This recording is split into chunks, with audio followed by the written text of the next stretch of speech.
Hi, I'm Jeff, and I'm here to tell about my story about my near-death experience in Fiji, and what that meant for me.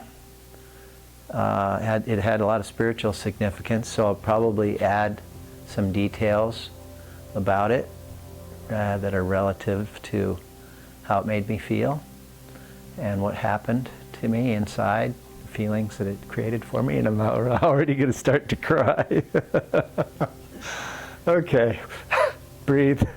And I've been a surfer my whole life, so I've been traveling around the world, various places, made it to various countries in my life.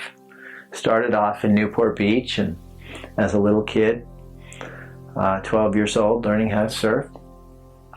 And body surf actually started off, and then I got a surfboard and I started learning how to stand up surf, and fell in love, got hooked on surfing, and then started to travel to surf. And I started off just because I was in Southern California, surfing all over Southern California, and once in a while we'd get somebody to give us a ride down south, and we'd go down to Oceanside, or we made it down to Baja a few times. Well, actually a lot of times, but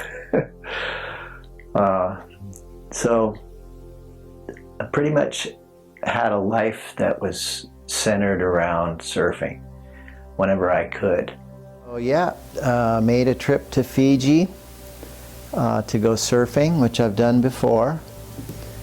Several times. One of my favorite places to go surfing because of the coral reefs, which makes for some really beautiful hollow waves for the tube riding and all kinds of high-end surfing. I call it high-end surfing. It's, you know, getting barreled and finding the right shaped waves and powerful waves, glassy conditions. So pretty much made a life out of chasing that kind of surfing experience. And I decided to invite my girlfriend Maggie to come with me. And she had been to Fiji at one time years ago and really enjoyed it. And so we decided that we would take a trip together down there, and I could show her the things that I knew and places that I had been, and she could tell me about the places she'd been, and we could share that experience. We took off and got down there in July, and we had a nice little apartment that we'd rented to stay in. Had a little pool. And I have several friends down there that live there. I've been associated with and surfing with for many years. And so we had access to boats and wonderful surf spots, places that you could only get to by boats. And,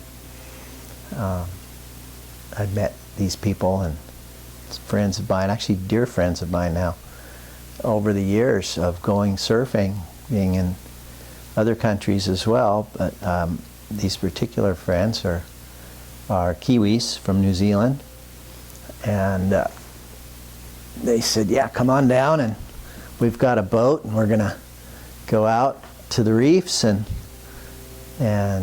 hit it up, do it up. So we did that. I had done a lot of surfing in Fiji in prior years, and had gone to some really beautiful places when I wasn't on a surf trip, where we hiked up the mountain and found these beautiful pools that, you know, were rumored to be there, and we asked around and figured out how to get there, and we hiked up and found these incredible swimming holes that were like perfect circular pools, 25 feet deep, and like built into it was like somebody scooped out the rock and created a perfect hole in these solid basaltic rocks. And we asked around and found out about these pools and talked to enough people and figured out how to get there, and we made our way up to these pools and had some just wonderful experiences there, swimming in freshwater pools and gorgeous jungles and really out of the way places, like super remote. You had to, in fact, we didn't even know how to get there without a guide. We had to find somebody to help us get there the first time we went. And we knew it, we'd heard it was there, but we didn't know how to get there. So we had to get some help. We found these pools, and that became an integral part of my surfing in Fiji, was to go to these swimming holes and when I wasn't surfing, and enjoy the beautiful basaltic rock pools that nature created in this wonderful jungle paradise called Fiji. It was, yeah, it was definitely one of the best parts of any of my surf trips, was finding these swimming holes and places that we could go and jump into the water, and there were waterfalls and spots you could jump off and land in the deep pool and not get hurt. Try not to anyway. But yeah, so we were there having this wonderful experience. Everything was pretty wonderful. And then I had a surf day. It's a good surf day, really. But I think what happened was I had forgotten to take my blood pressure meds that morning, and wasn't even really aware that my blood pressure had spiked. I was out surfing all day, doing some beautiful surfing, and some of the most perfect hollow waves, coral reefs, super shallow, very dangerous, and just having a great time, being very careful not to wind up on the coral reef, because it cuts the hell out of you real quickly. But we'd done it a lot of times. You know, I'd been surfing coral reefs my whole life, so I wasn't that really worried about that. But I think it probably did raise my blood pressure some. And it was dangerous. But then I'd always been a thrill seeker, so surfing hollow waves over coral reefs was nothing new to me. It just happened that this day I forgot to take my blood pressure medication in the morning. And I got out there and I was having a great day, actually surfing some beautiful waves. But I was very hot, I felt flush and yeah, overheated more so than usual. So I went back to the boat and tried to shed some of these wetsuits to get cooled off. I had a sensation of just blood flushing through my head and being too hot. And I didn't really think a lot about it because I was having too much fun surfing. I didn't want to spend too much energy on the heat, because the heat's always a problem in a tropical place like that. It's always hot. You're sweating and you're trying to stay cool. And so we got out of the water and we went back to the room that we'd rented to stay in. And Maggie was there with me, and I told her that I was feeling overheated, and I began to get this really bad headache. Super powerful, strong headache, unusually bad headache. And I got up and I made my way to the bed in their apartment there to lay down and see if I could, cool off. And yeah, the next thing you know, I couldn't stand. And my friends were there with me, and they were, pretty worried too, worried about me. And so, what's going on with you? And I said, well, I don't know, but I can't stand up. I had lost control of the left side of my body, pretty much, the whole left side, because I couldn't really use my hand at that point either. But definitely couldn't stand up, legs weren't working. So we got me downstairs to the car, and they took me to the emergency clinic there in Nandi, which is just a funky little place. So I was there at the Zen's medical clinic, and they pretty much figured out that I'd had a stroke. And they had me in this MRI machine, and they were able to take a picture inside my head and confirm that that I'd had a right side hemorrhagic stroke. But they didn't really have much technology there other than that MRI machine, which they told them. And they said, well, he's had a stroke and he's probably going to die in a few days. He gave me about 3 days or so. And I was like, okay, that's kind of a bummer. And I was there with Maggie, my girlfriend, and I felt really bad for her, like horrible, like, oh my God, I've brought my girlfriend to have this wonderful Fiji vacation trip with me, and we're going to do all this wonderful stuff, but now we're not, because I'm going to die. And I felt super bad for her. I just had no other choice really but to just accept my fate and I try to make my friends feel a little bit better about me dying on them. Which is a pretty hard thing to do. It's a pretty neat trick to get your friends to not feel bad when you're dying on them. And there wasn't much I could do. But I just, told them that I loved them.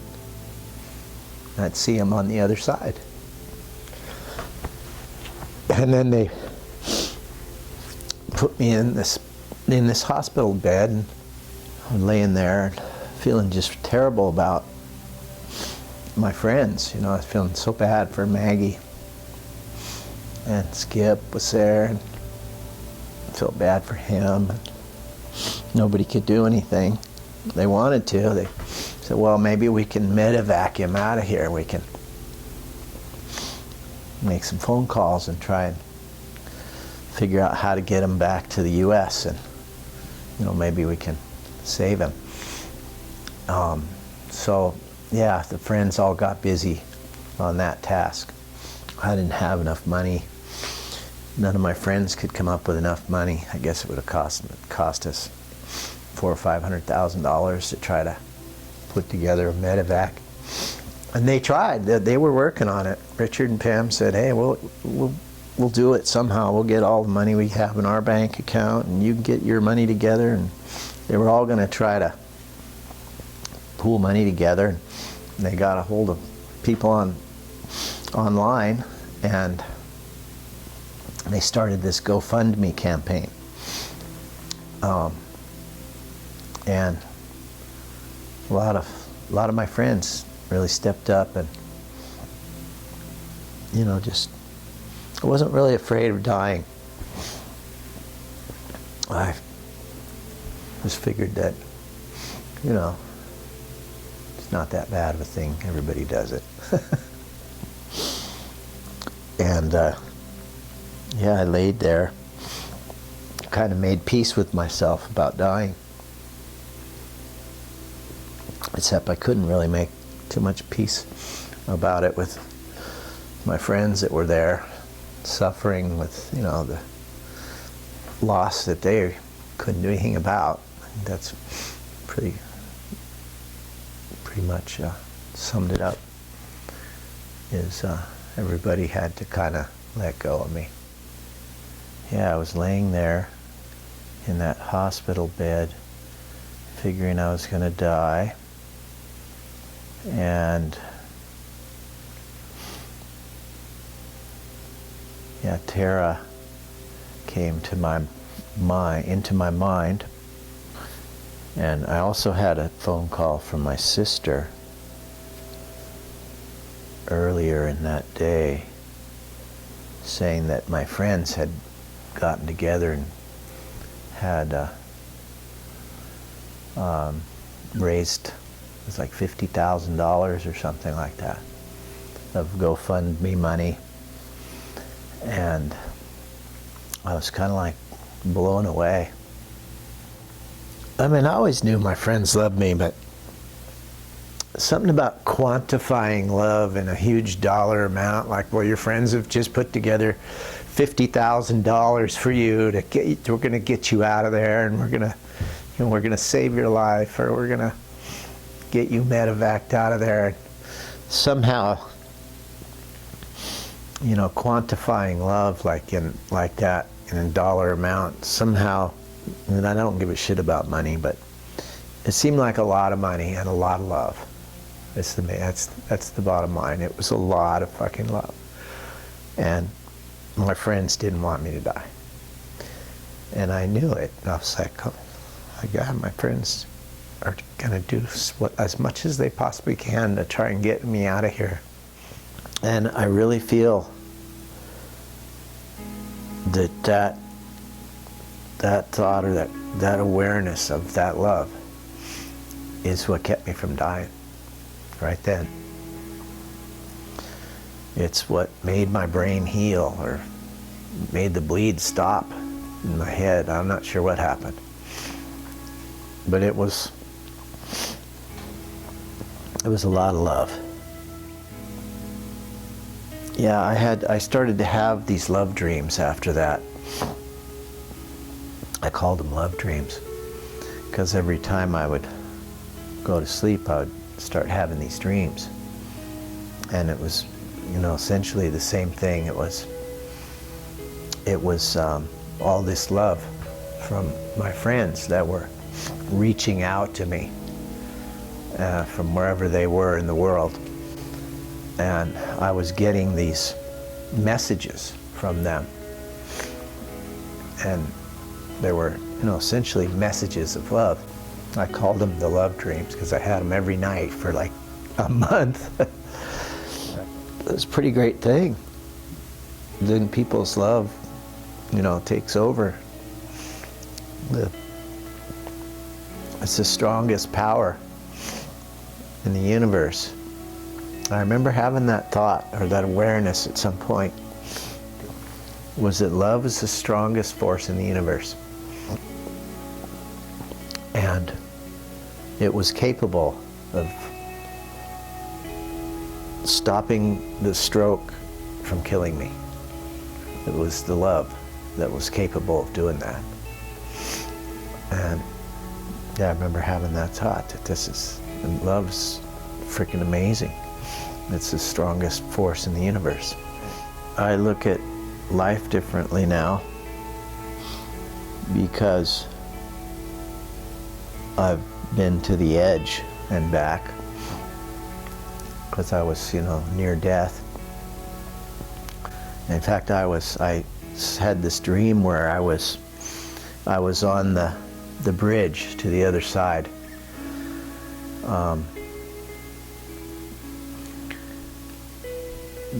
Don't have a lot of even mental images of what that looked like,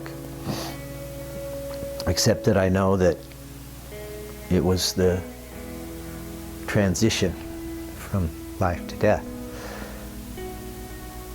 And that was the bridge that I was on. And it was because I was going there. You know, it was my time. So that's why I was on that bridge.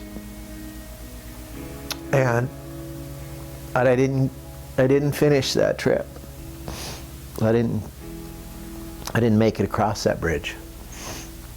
Something pulled me back. And I think it was love. I think really that's about all I can figure out. Well, it's important for me to know that love essentially saved my life. It was the love of my friends and the power of love, just the pure power of love in the universe. Next thing you know, it was the next day, and the sunlight was coming through the windows into the hospital there where I was, and I was like, oh, cool, I didn't die. And I guess I got another chance. I guess it was, like another chapter. Kind of how I saw it. Yeah, and that's what, and Yumi said she had talked to Tara about it, and that I had another chapter. Tara, she said she'd talked to Tara, and that she communicated with Tara. She told her, Yumi relayed this to me on the phone when I was laying in that bed in Fiji. Tara's my dog that died, and Yumi is my girlfriend that's still alive, who was Tara's mom. And we got Tara when she was a little puppy. And Yumi and I were in a relationship for about 10 years. And we got Tara when she was a little baby. And we raised her together. And she was a bond between us and a bridge between me and hundreds of other people. Yeah, she's a very special dog, Tara. As anyone who knew her will tell you. I mean, literally, anybody that knew her will tell you the same thing. She was a little love machine. Yeah. And that's what she was. She was a little manifestation of love in a little furry form. I think that, that being on the bridge and crossing over to the other side, and I had this sort of epiphany that I was love, and that, that life really is love, that we're all emanations of love. And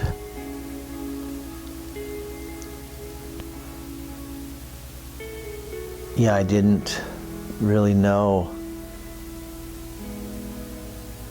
if I would live or die, but I felt like it didn't really matter. I felt like we're all just beings of love and emanations of love and this love consciousness that I tapped into when I, made my journey to the other side. We're all on the side of love and light. And anything else is just a diversion or a distraction or a temporary appearance or a thought or a consciousness that's not real. That's a fiction. And the reality is that we're all on the good side. Yeah. We're all beings of love. That's the best thing I can share with anybody.